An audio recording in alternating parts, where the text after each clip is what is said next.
রাধে রাধে। ভগবানকে যদি আমরা ভালোবাসি তার দ্বিগুণ কিন্তু ভগবান আমাদের ভালোবাসা রিটার্ন দেয়। আমরা যতটা ভগবানের সেবায় লাগি তার দ্বিগুণ ভগবান আমাদের সেবায় লাগে। তো সেরকমই একটা ঘটনা বৃন্দাবনে তোমাদের সাথে আজকে শেয়ার করতে চলেছি।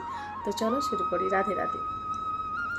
বৃন্দাবনে একটা সাধু যখন পরিক্রমা করছিলেন তখন ওনার প্রচণ্ড খিদে পেয়েছিল, কিন্তু তবুও পরিদার্থ অবস্থাতেও কিন্তু বাকি বিহারীর নাম ছাড়েনি। তিনি কিন্তু বিহারীজির নাম নিয়ে নিয়েই পরিক্রমা করছিলেন। কিছুটা দূরে গিয়ে তিনি দেখেন যে একটা মিষ্টির দোকানে ওই দোকানদার গরম গরম জিলাপি তৈরি করছেন। তখন তিনি ভাবেন যদি ওই জিলাপিগুলো উনি পেতেন তাহলে ভালো হতো, যেহেতু তিনি ক্ষুধার্ত ছিলেন, কিন্তু তবুও তিনি বিহারীজির নাম নিয়ে যাচ্ছিলেন। আবার কিছুটা দূরে গিয়ে দেখেন যে একটা দোকানদার ওনাকে ডাকছে, উনিও কিন্তু গরম গরম জিলাপি তৈরি করছে।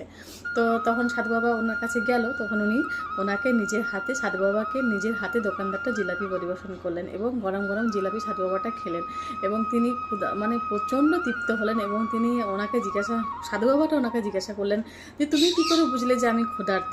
তখন দোকানদারটা বলল, আমার মনে হলো বাবা যে এই বাবা ক্ষুধার্ত, তাই আপনাকে আমি ডাকলাম এবং আপনাকে আমি তৃপ্ত করার জন্য এই জিলাপি পরিবেশন করলাম। বাবা আপনি তৃপ্ত হয়েছেন? তখন সাধু বাবা বললেন, হ্যাঁ আমি খুব খুশি হয়েছি।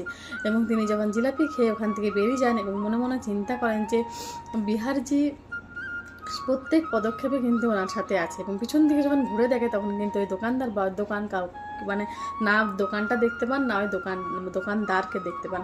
তখন তিনি বুঝে যান যে বিহারজি নিজে এসেছিলেন তাকে ওই জিলাপি পরিবেশন করতে।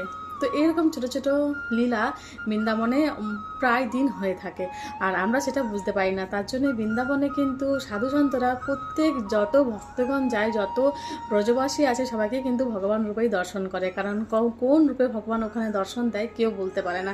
এখনও পর্যন্ত কিন্তু বিহারজি ভগবান শ্রীকৃষ্ণ রাধারানী ওখানে ছোটো ছোটো লীলা করে থাকেন।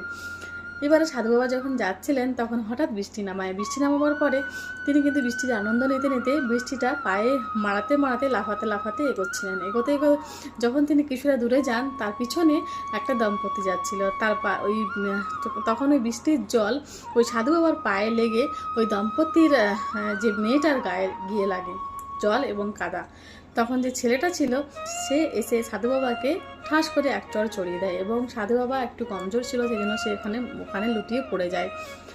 ভীষণ করে না তাকিয়ে তাদের গন্তব্যস্থলে চলে যান এবং সেখানে গিয়ে যখন সিটিতে চাপতে যান তখন ছেলেটা পা পিছলে পড়ে গিয়ে প্রচুর আহত হয়।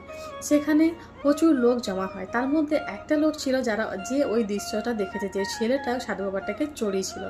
তখন সে এসে বলে সবাইকে যে ওই সাধু বাবাটা নিশ্চয়ই অভিশাপ দিয়েছে এবং তার জন্য কিন্তু এ পড়ে গেছে এবং আহত